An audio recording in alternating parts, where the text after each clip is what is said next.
হরে কৃষ্ণ। তাহলে আমরা এখন আজকে গীতার আলোকে কেন আপনি গীতা পড়বেন এবং এখানে কি বিষয় এমন বর্ণনা রয়েছে, ভগবান এবং ভক্তের মধ্যে তার সমন্বয় কি, ভক্তের মৃত্যু হয় অভক্তের মৃত্যু হয়, তাহলে এর ধর্ম করে কি লাভ হতে পারে, এই সনাতন ধর্ম কি আসলেই আমাদের করা উচিত, কেন পালন করবেন, বিবিধ বিষয় এখন আমরা আলোচনা করছি। হরে কৃষ্ণ। যেহেতু অনেক বড় বিষয় আমরা অল্প সময়ের মধ্যে তুলে ধরার চেষ্টা করছি, পাঠকে আপনি নোট করে রাখতে পারেন এবং মন দিয়ে আপনার শেষ সময় পর্যন্ত আপনার শ্রবণ। গীতের বিষয়ে প্রবেশ। মানব জীবন ও পশু জীবনের মধ্যে তফাৎ কি? আহার নিদ্রা ভয় মৈথুন আঞ্চ সামান্য বেতার পশুবী নরানাম। তো এখানে বলা হচ্ছে আহার নিদ্রা ভয় মৈথুন চারটে মানুষের প্রবৃত্তি রয়েছে, একটা পশুর মধ্যে রয়েছে, কিন্তু পশুরা ধর্ম করতে পারে না, মানুষ পারে সেটি। তো জ্ঞান লাভের তিনটা পন্থা রয়েছে, একটা আছে বিশেষ করে আমরা দেখার মাধ্যমে, একটা অনুমানের মাধ্যমে, আর একটা বিশেষ করে শব্দ তরঙ্গের মাধ্যমে আমরা জানতে পারি। কিন্তু এই ভগবদ্গীতার জ্ঞান এটা হচ্ছে অভ্রান্ত বৈদিক জ্ঞান, কেননা তার বিভিন্ন শাস্ত্রের প্রমাণ রয়েছে এবং কি শ্রী চৈতন্য মহাপ্রভু, বুদ্ধদেব কিংবা অন্যান্য বিশেষ করে অবতাররা তারা এই বিষয়ে গুরুত্ব দিয়েছেন এবং বিশেষ করে আমাদের মতো অদ্ভুত জীবদের, বদ্ধজীবদের উদ্ধার করার জন্য এই বৈদিক জ্ঞান ভগবান প্রদান করছেন। আর ভগবদ্গীতার বৈশিষ্ট্য কি, ভগবদ্গীতা কেন আমাদের পড়া উচিত, তো এই বিষয়ে এখানে তুলে ধরা হচ্ছে যে এটি হচ্ছে সমস্ত শাস্ত্রের সারথিসার, এই ভগবদ্গীতা, আর জীবনের সমস্ত দুঃখ দুর্দশা উৎকণ্ঠা থেকে একমাত্র মুক্তির পথ এবং কি এই জ্ঞান পরম অভ্রান্ত শাশ্বত স্থান ও কালের অতীত। তো এই জন্য আমাদের অবশ্যই এই বিষয়গুলো জানতে গেলে আমাদের ভগবদ্গীতা অবশ্যই পড়া উচিত। একম শাস্ত্রম দেবকীপুত্র গীতম একম দেবক দেবকীপুত্র এব এক মন্ত্রস্য নামানি জানি কর্ণোপকম তস্য দেবস্য সেবা। তো এখানে শ্রীপাদ শঙ্করাচার্য তুলে ধরছেন যে একমাত্র আমাদের উপাস্য দেবতা কে হওয়া উচিত। দেহ এবং আত্মার বিজ্ঞান বিষয়ে আমরা জানব। স্থূল দেহ কী দিয়ে গঠিত? ভূমি জল অগ্নি বায়ু আকাশ দিয়ে গঠিত। সূক্ষ্ম দেহ মন বুদ্ধি অহংকার দিয়ে গঠিত। চিন্ময় দেহ সচ্চিৎ আনন্দময় দিয়ে গঠিত। এর বিজ্ঞানভিত্তিক প্রমাণ কি? সাধারণ জ্ঞান সংজ্ঞাগত উপলব্ধি চেতনা এনডি এর মাধ্যমে পুনর্জন্মের স্মৃতি বিজড়িত হয়। আমরা ছোটো থেকে কীভাবে একটা ব্যক্তি বড় হয় এবং আস্তে আস্তে বয়স্ক হয়ে সে কীভাবে মারা যায়, দেহ রাখে, তাই না? আর এর আত্মা সম্পর্কিত জ্ঞান আমরা দেখতে পাই, আত্মা যে তিনি আছেন অবিনশ্বর, তার একজন রূপ রয়েছে, ব্যক্তি রয়েছে, তাই না? আত্মা শাশ্বত সচ্চিৎ আনন্দময়, আয়তন রয়েছে, বৈশিষ্ট্য রয়েছে, এটি আমরা দেখতে পাই। এছাড়া জীবাত্মা এবং পরমাত্মার মধ্যে তফাৎ কী হতে পারে এই বিষয়ে বর্ণনা রয়েছে যে জীবাত্মা এর মধ্যে চেতন রয়েছে কিন্তু পরমাত্মার মধ্যে পরম চেতন রয়েছে, আর এটি আছে অসীম, অণু, আর হচ্ছে বিভু। আর জীবাত্মা পরমাত্মার মধ্যে আমাদের যে মৌলিক যেগুলো দেখা যায়, ক্ষেত্রজ্ঞ, চেতনা সীমিত, অসীম, গৌণ এবং তিনি হচ্ছেন মুখ্য মালিক, আর হচ্ছে গৌণ মালিক। জীবাত্মা হচ্ছে সেবক, দাস, আর ভগবান আছেন প্রেম প্রভু।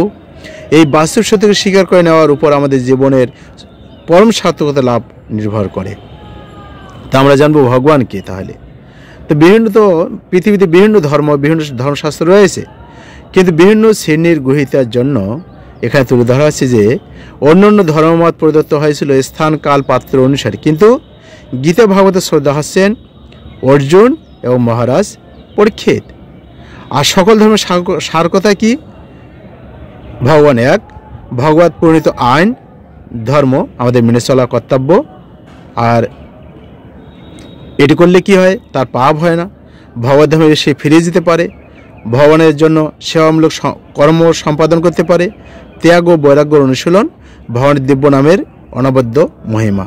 তাই এই সনাতন ধর্ম হচ্ছে সকল ধর্মের সুপার মার্কেট বলা যায়। আমাদের এই ধর্ম সনাতন ধর্ম, যেহেতু শাশ্বত সনাতন, আমাদের অবশ্যই মেনে চলা উচিত। তাহলে ভগবানকে কেন তিনি ভগবান হলেন, কিভাবে হলেন?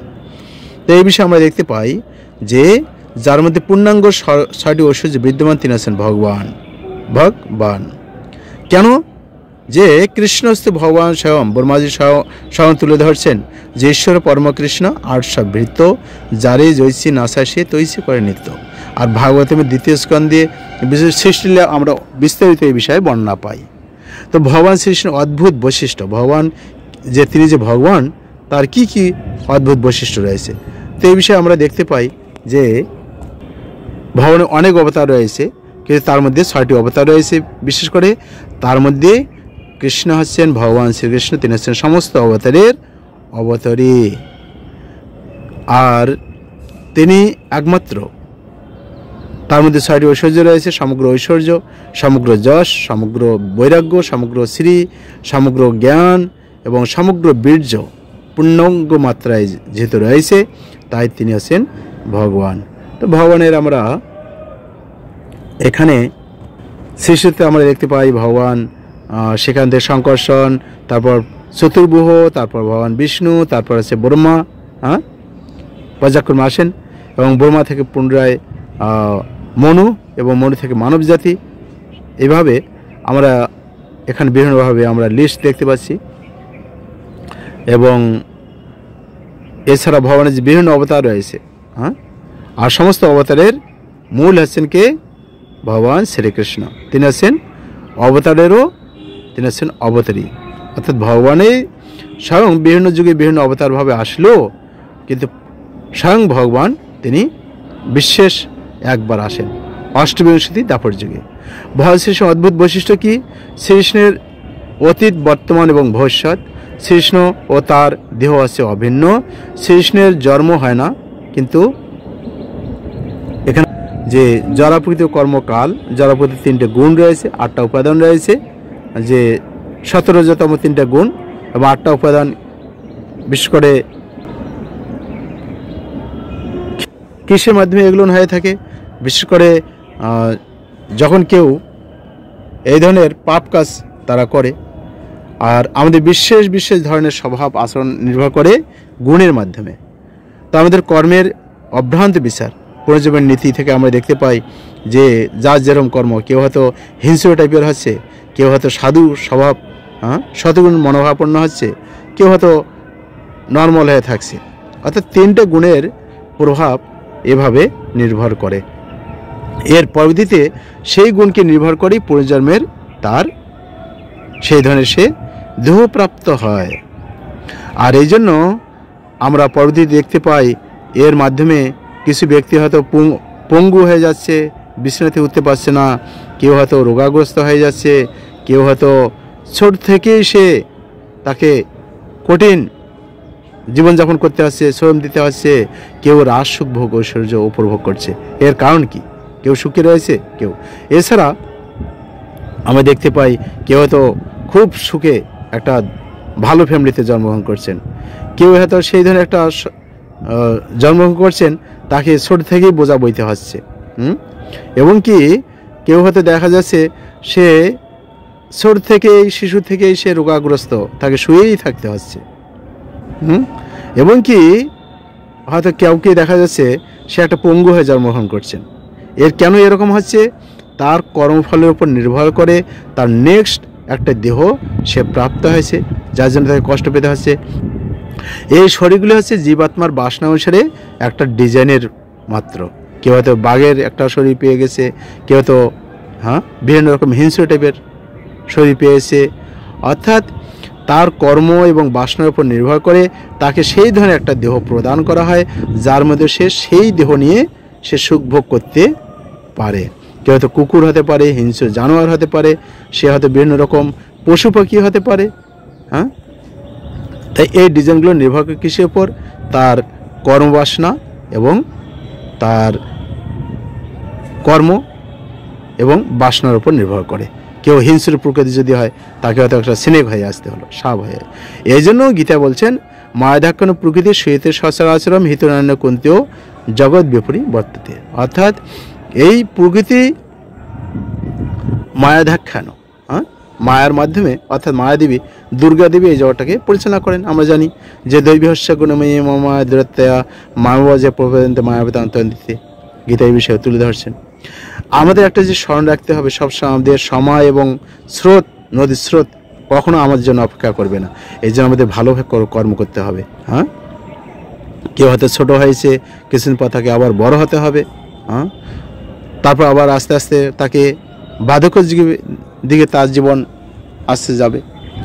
বিশেষ করে জন্ম, তারপর আস্তে আস্তে শৈশব জীবন, তারপর কৌমার, তারপর আস্তে আস্তে ক্রমান্বয়ে সে যৌবনে পদার্পণ করবে, তারপর আস্তে আস্তে বার্ধক্যে এসে যাবে, তারপর আস্তে আস্তে তাকে মৃত্যুর কবলে পতিত হতে হবে।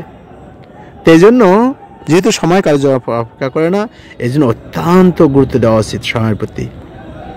কেননা মৃত্যু আসে কি বিনয় বিজ্ঞপ্তিতে, অচানক এসে যায়, তাই না? আমরা জানি না কখন আমাদের মৃত্যু হবে। পরীক্ষিত মহারাজের মৃত্যুর একটা দিন ছিল, 7 দিন পরে তার মৃত্যু হবে। হয়তো রাস্তা দিয়ে যাচ্ছে, সে অ্যাক্সিডেন্ট হয়ে করলো, তাই না? হঠাৎ অ্যাক্সিডেন্ট হলো, সে জানে না যে তার মৃত্যু হবে। তো এরকমও হতে পারে।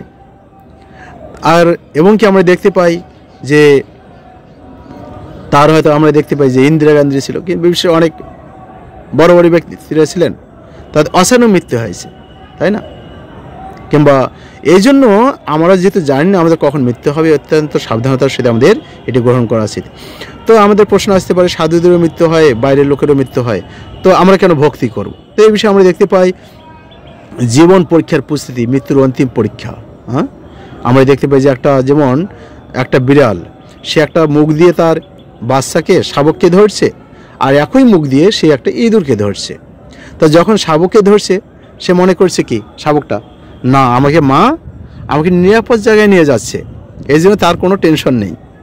কিন্তু একই মুখ দিয়ে যখন একটা বিড়াল একটি ইঁদুরকে ধরছে, তখন সে কি, ইঁদুর কি ভাবছে, যে আমি নিরাপদ আছি? না, সে ভাবলো আমাকে কাল এসে ধরে গেছে, তাই না?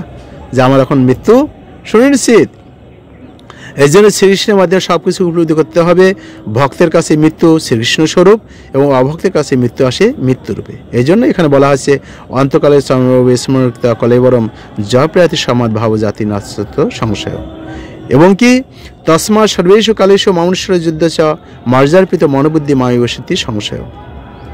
তাহলে মৃত্যু যে কোনো সময় আসতে পারে, কিন্তু ভক্তের কাছে মৃত্যু আসে যে স্বয়ং ভগবান এসেছেন, আর অভক্তের কাছে মৃত্যু আসে কালস্বরূপ। তো কীভাবে তাহলে আপনি এগুলো চর্চা করবেন এবং কোন পন্থাটি শ্রেষ্ঠ? তো আমাদের কোন যোগ সাধনা আপনি করবেন? তো আমাদের এখানে বলা হচ্ছে গীতায় যে ভগবানের সঙ্গে জীবের যুক্ত হওয়ার পন্থা। যোগের 4টি ভাগ রয়েছে: কর্ম, জ্ঞান, ধ্যান ও মুখ, বিশেষ করে ভক্তি। তো যোগের 8টি ভাবে মানুষের যারা যোগী তারা করেন, বিশেষ করে অষ্টসিদ্ধি, যম, নিয়ম, আসন, প্রাণায়াম, প্রত্যাহার, ধ্যান, ধারণা, সমাধি। কিন্তু সর্বশ্রেষ্ঠ যোগপন্থা কি? এটা হচ্ছে যোগের সিঁড়িস্বরূপ ভক্তিমূলক ভগবত সেবা। ভক্তি যোগের মাধ্যমে সর্বোচ্চ ধাপে সে উন্নীত হতে পারে। আর হৃদয়ে পরমাত্মার ধ্যান, অষ্টাঙ্গ যোগ যারা করেন, এটা হচ্ছে 3য় ধাপ।